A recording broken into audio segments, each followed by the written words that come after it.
The Grand Rapids Griffins are facing mid-season adversity. They're struggling to score, and the special teams are not so special.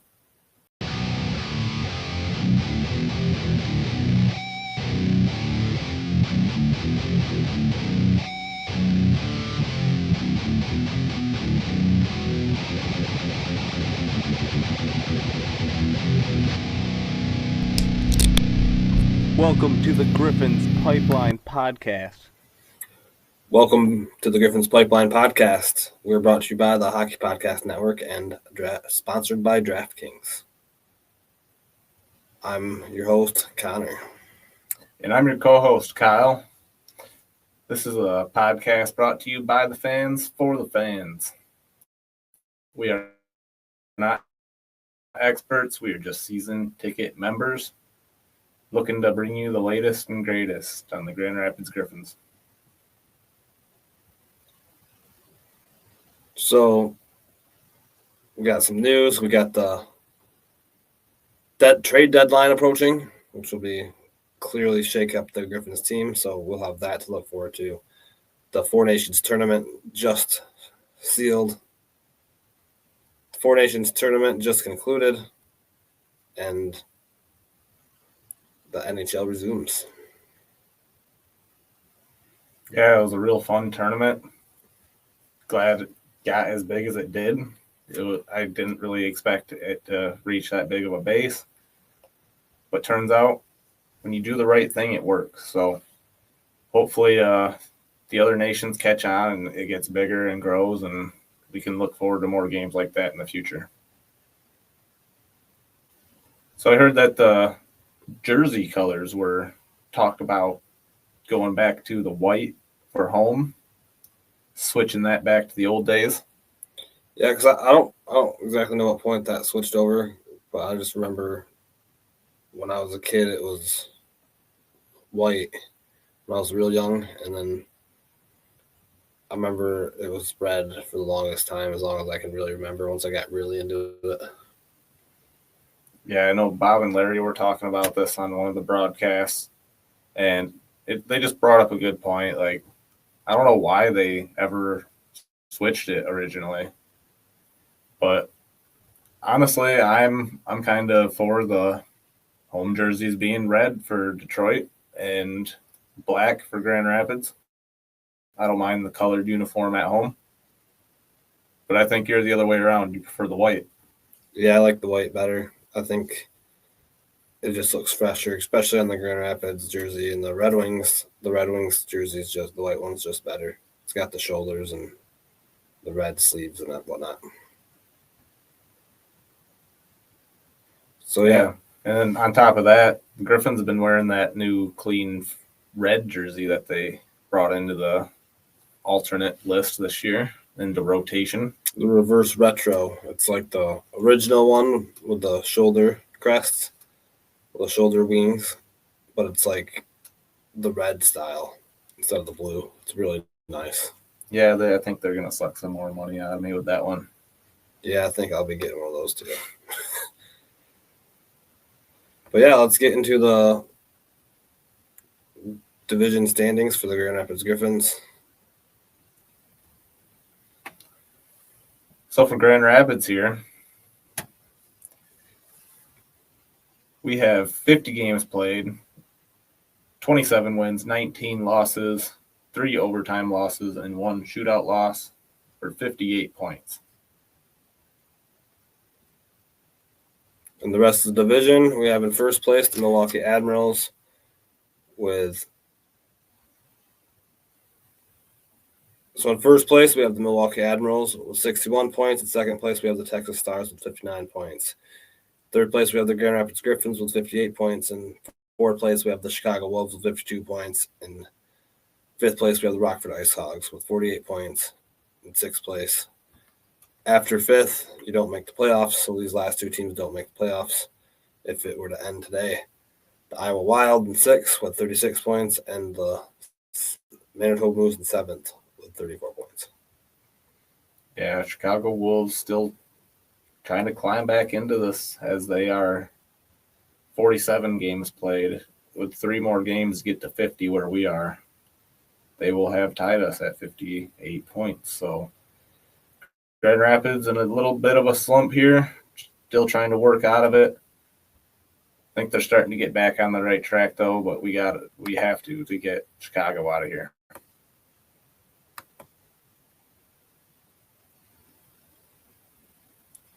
So in the league, we have in first place, we have the Rochester Americans, the whole AHL. They kind of crept on up and 68 points. And then you got the Lavelle Rocket, who've been kind of hovering up here too. They're at second with 67 points. The Hershey Bears, who have been here consistently for recent years, 65 points. And then fourth place, you got the Calgary Wranglers with 63. Fifth, Ontario Reign with 63 also. Yep, just shows how good Todd Nelson is, keeping his team at the top of the league for years on end.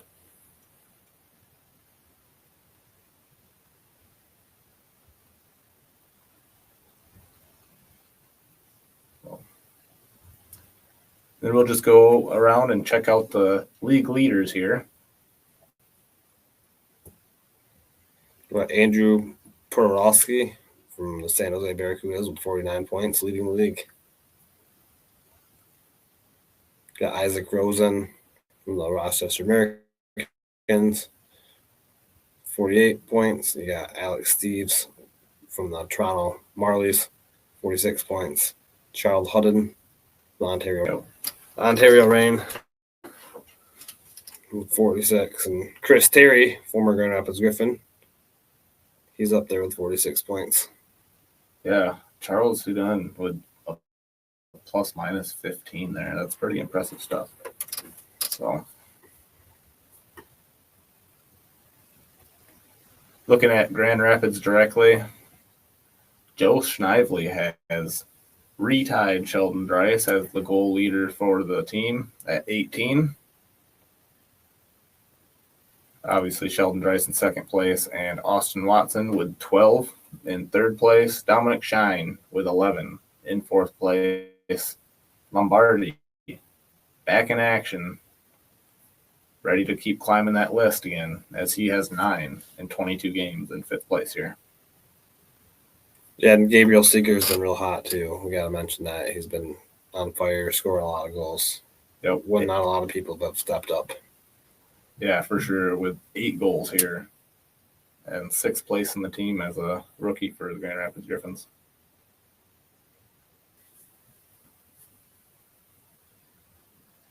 So for our goalies, we have Sebastian Kosa leading the team with a goal against average finally with a 2.32. Jack Campbell's our second best goalie, 2.34, and then Billy Huso, 2.70, and then Carter Geilander, who's been down in Toledo, with a 3.49.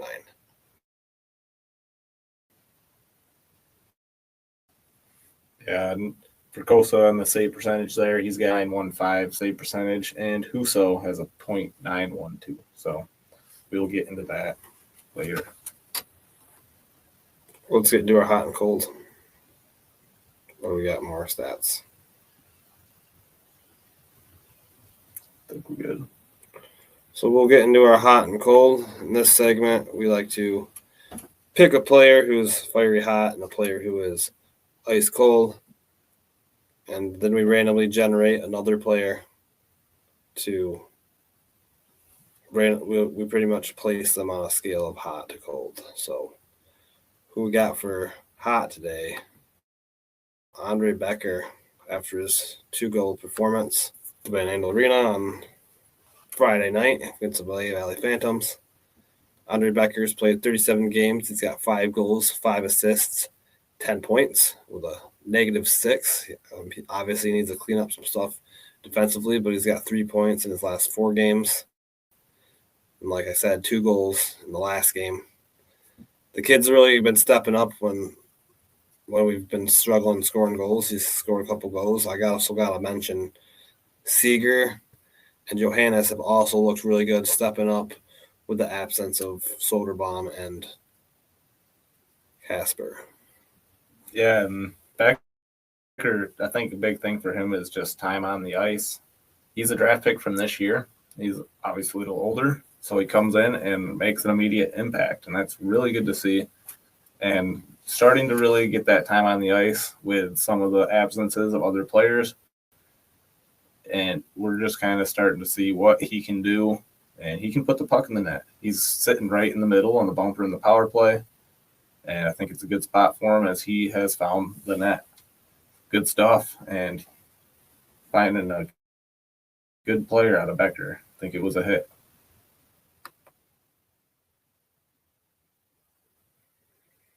So for Cole, we have the power play. So it's ranked 26th in the league out of 32. We've had 172 power play chances and 29 power play goals only. That's a small 16.9%. There was a point there where we went 24 chances in a row without scoring a goal. And the power play is run by Steph Julian. Something needs to be happen here. It was a really slow power play last year, but at this point, it's looking really bad. It did look really good against Lehigh Valley Phantoms power plays that night. So I'm hoping that's an upward trend, but the power play has definitely been unacceptable. And at this point, we probably won't see Steph Julian back here if he doesn't really solve this right now. Like if he doesn't have a 180 turnaround, we'll probably look elsewhere for someone to have a successful power play. I mean, we got dudes like Amadeus Lombardi, Nate Danielson, Carter Mazer. I mean, you really want those dudes to be scoring on the power play, being successful. Yeah, I think what's really hurt here are the missed chances on the 5-on-3s that we've had, and then the shorthanded goals. Like, why are they getting so many chances on our power play? And I don't know if it's just this lack of chemistry that's kind of been going around with all the players moving around up and down and the injuries. And, yeah, there's some new faces out there this year, but I think that should all be figured out by this point. And I think that we need to really focus on actually putting the puck in the net on our power play, because that's like the number one goal. That's why you get the power play. You capitalize on the penalty from the other team. It's been too long, and it's almost a mentality thing at this point. The power play has just become an issue, and they need to move on. And look at the Red Wings. They're over their mentality issue. They've solved that rather quickly. The power play hasn't been the best either. I mean, the penalty kill has not been the best either. We're ranked 15th in the league, but like as of late, it's been pretty dull and definitely could use some work. Brian Lashoff is in charge of that. So special teams definitely kind of cold lately. So we'll get into our random player generator. So we're going to randomly generate a number, and it looks like we are getting 29, Nate Danielson. Nice. Yeah, that's an easy one to talk about, as he is back up on the roller coaster ride, right? He's going back up the hill. He's really kind of warming up again after these last 4 games. But there was a minute there, I think there was 7 games where he went scoreless and -5 during that period. So, yeah, I'd say he has been cold for the last couple games here. And then just as of late, he's figured it out. He's overcome, and exactly what we want to see out of a player that's going through a struggle. He's working his way out of it now. So 4 points in the last 4 games for the kid. I think he's figured it out and getting some goals.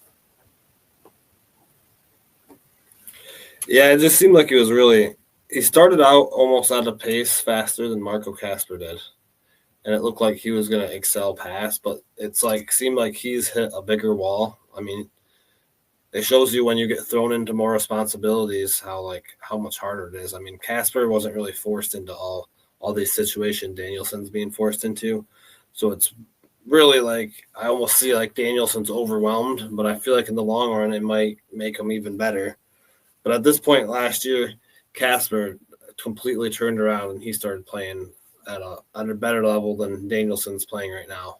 So I'm hoping here shortly Daniel can do a little better. He's scored some really nice goals since that drought. There's one really nice one against Lehigh Valley where he came right up into the zone and sniped it. I mean, he's starting to look better. I'm really thinking he's going to step it up here. Yeah, and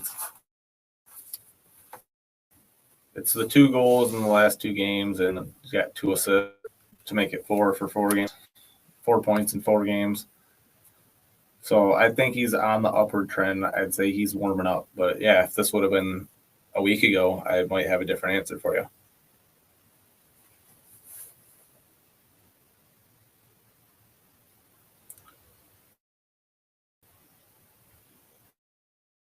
So we'll get into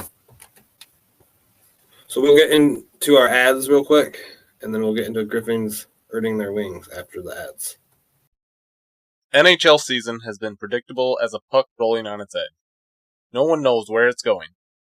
That just means there's time for your favorite team to figure things out, and games left for you to get in the action at Draftkings Sportsbook, an official sports betting partner of the NHL.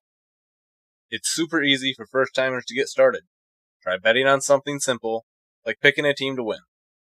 Go to the DraftKings Sportsbook app, select your team, and place your first bet. And if you are new to DraftKings, listen up. New customers bet $5 to get $150 in bonus bets instantly. Download the DraftKings Sportsbook app now and use code THPN. That's code THPN for new customers to get $150 in bonus bets instantly when you bet just $5. Only on DraftKings. The crown is yours. Gambling problem? Call 1-800-GAMBLER. In New York, call 877-8-HOPENY or text HOPENY 467-369. In Connecticut, help is available. Problem gambling. Call 888-789-7777 or visit ccpg.org. Please play responsibly. On behalf of Boot Hill Casino and Resort, Kansas. 21 plus age and eligibility varies by jurisdiction. Void in Ontario. New customers only. Bonus bets expire 168 hours after issuance. For additional terms and responsible gaming resources, see dkng.co/audio. NHL and NHL Shield are registered trademark of the National Hockey League. NHL and NHL team marks are the property of the NHL and its teams. Copyright NHL 2025. All rights reserved. Welcome back to the Griffins Pipeline podcast. So in this section, Griffins earning their wings, we like to talk about players that have made their way up onto the Griffins system. Today, we're going to talk about players on the Griffins that haven't quite made it to the Red Wings yet. Well, we want to kind of discuss who is maybe most readily available. And we got options here in Grand Rapids if someone were to go down. I think Andrew Kopp went down today. But we're just kind of discuss a little, bring up who we think is the best of options. I think we got to talk about Carter Mazur, first of all. And we also got to talk about Amadeus Lombardi. Yeah, so if it were for me to pick, I would definitely call up Amadeus Lombardi before I would call up Carter Mazur. He's played a few more games than Carter Mazur. Carter Mazur's played 15. Amadeus Lombardi's played 22. And I just feel like Amadeus Lombardi looks a little more comfortable. He had that breakout beginning of the season before he got injured. He was on real good pace. He comes back and he's making some really quick moves. I mean, I'm not the scouts up in GR. I mean, Detroit, I'm not Yzerman. But if it were my pick, I would pick Amadeus Lombardi for this one. So on the flip side, then, I'll take Carter Mazur. I think Carter Mazur just kind of needs that grit back into his game. He hasn't played all season, obviously, so he's kind of still looking to find his stride. He's got 4 goals, 5 assists, and 9 points in 15 games, which is not all that bad. But there's so many chances against these hot goaltenders that we played that just somehow have not gone in the net. And I think that Carter Mazur provides that just a little physical edge that, you know, I think Lombardi, he is that smaller size player right now. And Yeah, I almost think he needs another year to grow in size. But at the same time, they are both solid quality call-ups for the Detroit Red Wings at this point. Either one, I think, would call up and not skip a beat. You wouldn't wonder why they're in the NHL if they were there.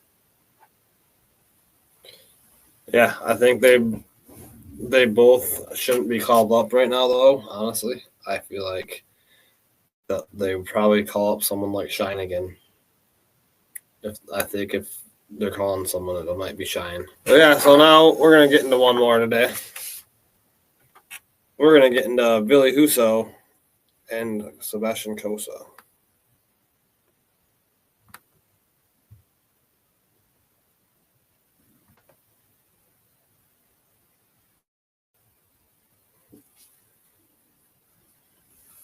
So yeah, if it's me on this one, I'm taking Cossa all day.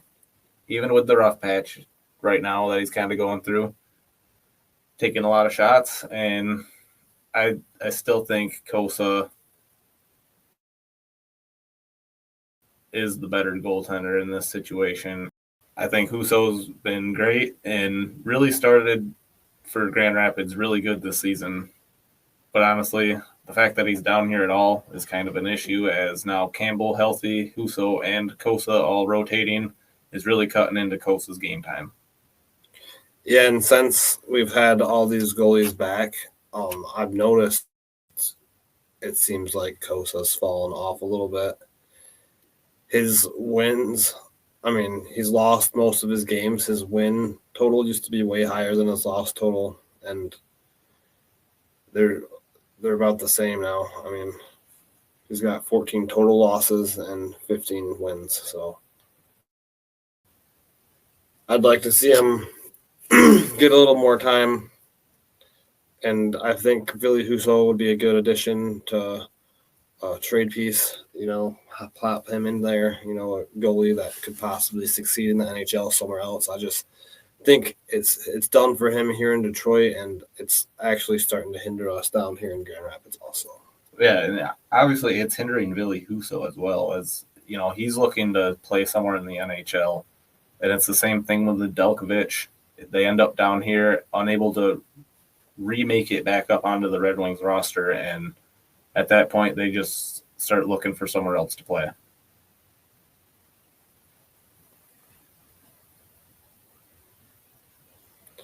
Yep. So I would go with. I don't know if they really want to give him another shot, Husso, up in Detroit. I mean, the way the last couple times go, it almost seems like Husso starting, the Wings are losing.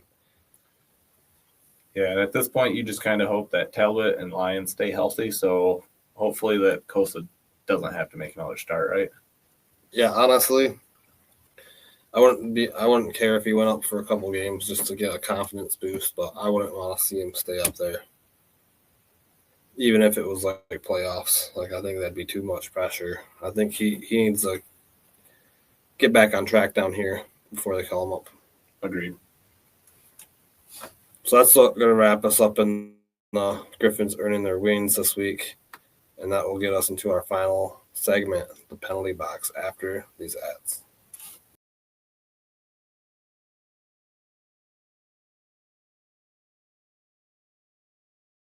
Welcome back. We are going to now get into our final segment, which is the penalty box. This segment, we like to step out and end the episode on a fun note, step out of hockey, and pick the biggest idiot of the week and throw him into the penalty box for either a 2-minute minor, 4-minute double minor, 5-minute major, or game misconduct. Kyle, who are you throwing into the box? So over in the PWHL, I already gave them a get-out-of-jail-free card last year. So obviously they get out of the penalty box for free this time. There was a fight with quotation marks around it. Wasn't much of a fight. The little hand batting around, no one took their gloves off, and they got cages on their helmets. So it's really interesting to see them try to fight. Obviously, the emotion's there and the passion for their team's there, and they're really feeling angry about it. But maybe just take the gloves off, take the helmet off, and go at it. if that's how you want to go about it. Yeah. If you want to fight, just take your own helmet off and your gloves and duke it out. And Don't hide behind your face mask. And challenge the other one, the other woman with respect, and duke it out. That's how it's done. So how long are you throwing these? They got the get out of jail free card that I gave them last year, so they're using it now. All right. They're lucky today. The ref was looking the other way. So, all right. I'm going to throw into the penalty box the Utah Hockey Club. So, like, how long does it take to come up with a name? Which is the Mammoth, the Outlaws. They can't do the Yeti, so the Yeti's out. Or the Utah Hockey Club. And that's taking this long, and that's what you come up with. Not very impressive. I mean, I think personally the Mammoth is the best out of them, but that's not that great. I mean, I don't know. I just thought there'd be some cool options, but whatever. Yeah, I'm with you. It's just a long,